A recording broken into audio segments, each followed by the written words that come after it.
Hey guys, welcome back to my channel. By the time this video releases or becomes public, I know you guys have already hopefully watched my story about my ectopic pregnancy. It's a very difficult thing to talk about, not to you guys because it's kind of like I'm talking to myself, but when talking to people who physically are in my presence, it's a lot, and with some people over the phone, it's a lot. I just wanted to do a few videos about it for the simple fact that it's like I knew of it through like Grey's Anatomy, but I never really knew much about it. And I did a lot of research and, Googled and asked my doctor, and, it's just a lot of things that can't be answered until like you actually are going through it. So I just kind of wanted to, share what I've learned, how the medication is and all that stuff. So I think I said in the last video, I'm pretty sure, that instead of having surgery, because it was so early on, I could have Mexlotreslate, I think, Treslate? Yeah. Medication, which honestly, when I looked it up, it's a form of cancer medication. So what it does is that it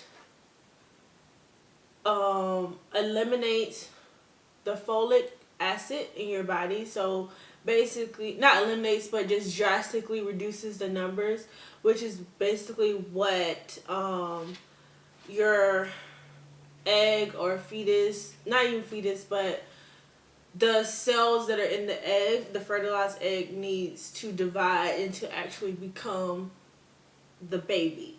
But the way that my doctor explained it to me was because the egg didn't implant in the right place, a fetus never really developed because of the simple fact that there was not any nutrients coming to it. There wasn't any blood supply really going to the egg. So there's basically nothing there but like the sac, which the water is in, and that's really it. So I was given the shot in my thighs. It was 2 shots because they had to break it up directly into my muscle. Side effects included like pain, cramping, bleeding, nausea,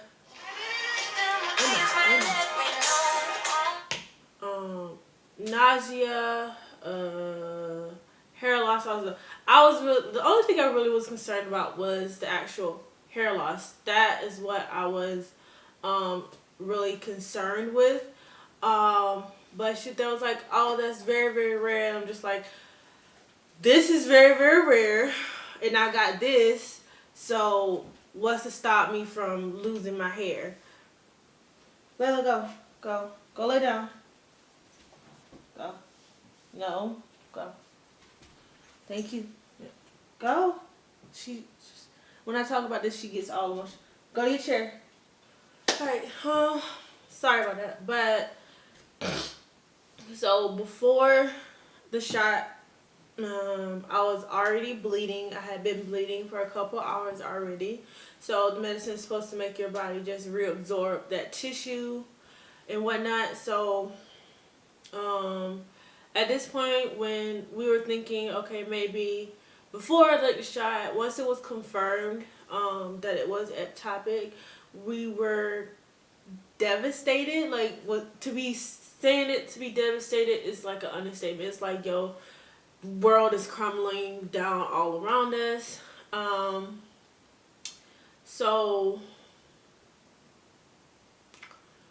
yeah, we were just like, okay, maybe they can move the egg into the right location, and all this jazz, all this hope, like just like, okay, so we just need to get this, sorry, I'm not sleepy, we just need to get this back on track. But it is not possible to move the egg from that location into the uterus. So um, that really made us really sad. I felt totally inadequate as a woman, if that makes sense. It's like, yes, I can get pregnant, but I'm not able to have that pregnancy be viable. I'm not able to have that pregnancy make it into the appropriate destination so it could develop into a baby, so we can have all those milestones that a lot of women look forward to in the pregnancy. Once you get past that first trimester of like uncomfortableness and everything, is like, oh, you get to listen to the heartbeat, you get to actually see the baby, you get to learn the gender, you get to shop, you get to do all this stuff, and it's just like, now it's like all that stuff is not gonna happen anymore. It's not even possible.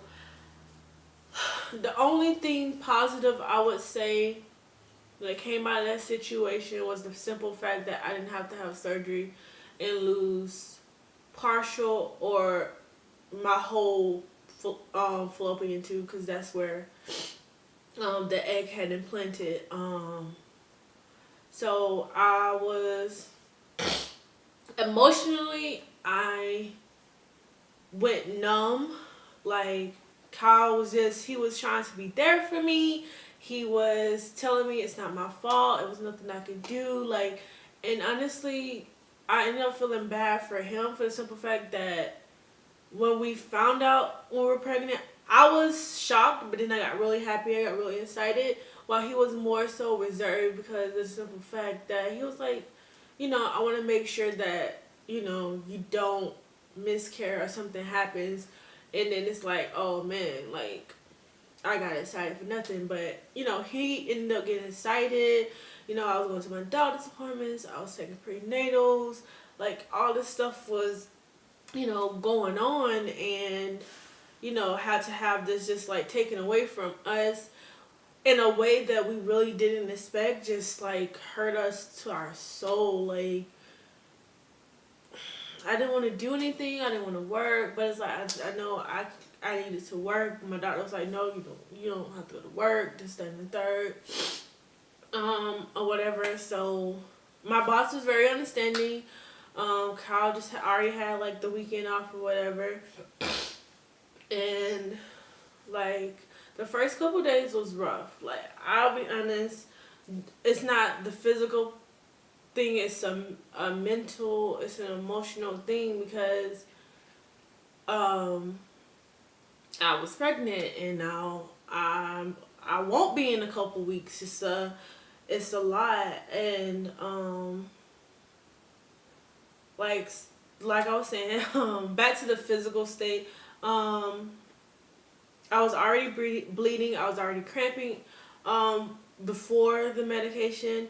My doctor wanted me to take, I was already off the weekend. She wanted me to take, so I had to have a follow-up 3 days later, so on Monday, because this happened on a Friday. So I had to take off work Monday because she didn't want me to work until I had my appointment and everything. So I had my appointment. I had my appointment and everything, and well, not had my appointment. What was it? I'm sorry. So they told me everything I should be expecting. So that weekend, that Saturday and Sunday, I continued to bleed. I did notice, this is TMI, just so you know, TMI is a lot of information. I did have clots coming out. They did get more those couple days. I didn't bleed, I feel like, any extra. And what else? The cramping did get slightly worse, but it wasn't anything that I could handle. I was not able to take ibuprofen. They said I could take Tylenol, But to be honest, Tylenol does absolutely nothing for me, so that means I can't take medication because I only take ibuprofen. Um, what is it?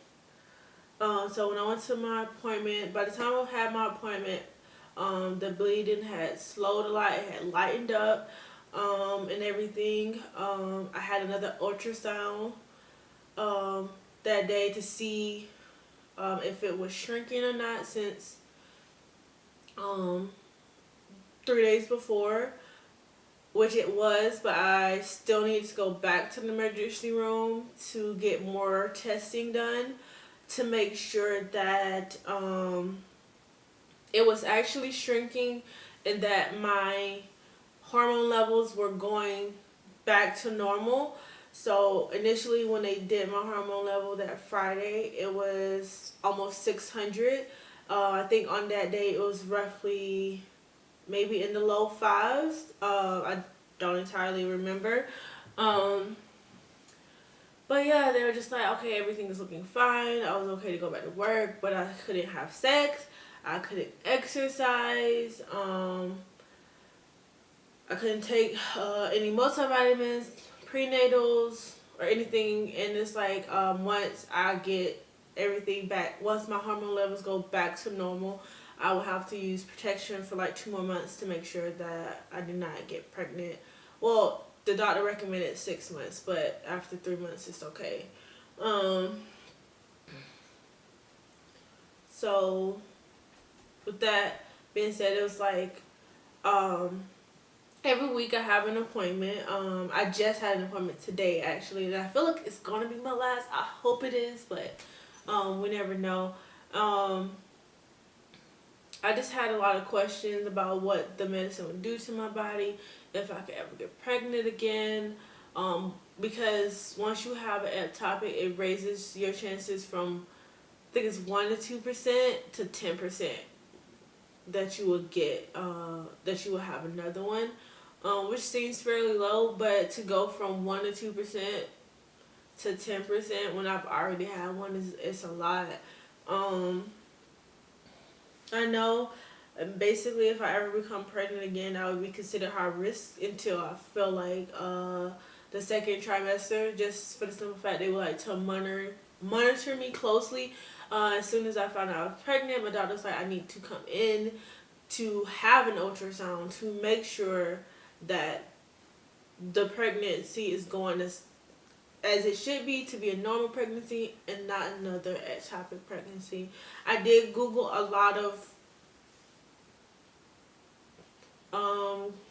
things like if I got pregnant while still on medication, what happens if it doesn't work, do you get pregnant after having this and all this stuff. So basically what I found out is a lot of people, it's fairly easy for them to get pregnant right after having a ectopic, but you do have those 1 or 2 people who it takes years for. And that was my biggest concern. Is like, is it gonna take me years to get pregnant again if I wanted to? I don't know why I'm yawning. So, and then if the medicine don't work, usually you'll get another shot, but if not, then you have to have surgery. Thankfully, the medication is working for me, and everything. So, yeah. So as of now, the last test I had, I was at like 13 with hormone levels, so I need to get to 0. So hopefully this week it is at 0. I am,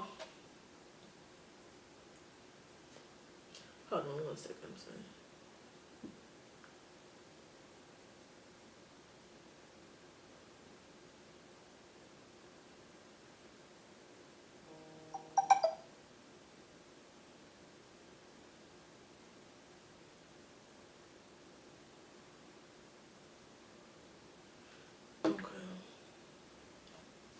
Um, what was I gonna say? I'm sorry. Totally got distracted. But yeah, it has been a very emotional journey for me. I'm trying to take my time with everything. I'm trying to just be happy that I didn't have to have surgery, that I'm still here, and you know, all this jazz. We will try again.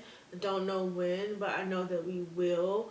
I definitely gonna sit down and think about more things that I dealt with since finding out about this, and I'm definitely gonna let you guys know because it is a journey. It's not something that takes a few weeks to heal. And yeah, if you guys have any questions, please feel free to comment down below. Um, Also, you know, when you're pregnant, try to get seen as soon as possible so that you'll be able to know if this thing can happen to you. Stay tuned for another video, and I will see you guys later. Bye.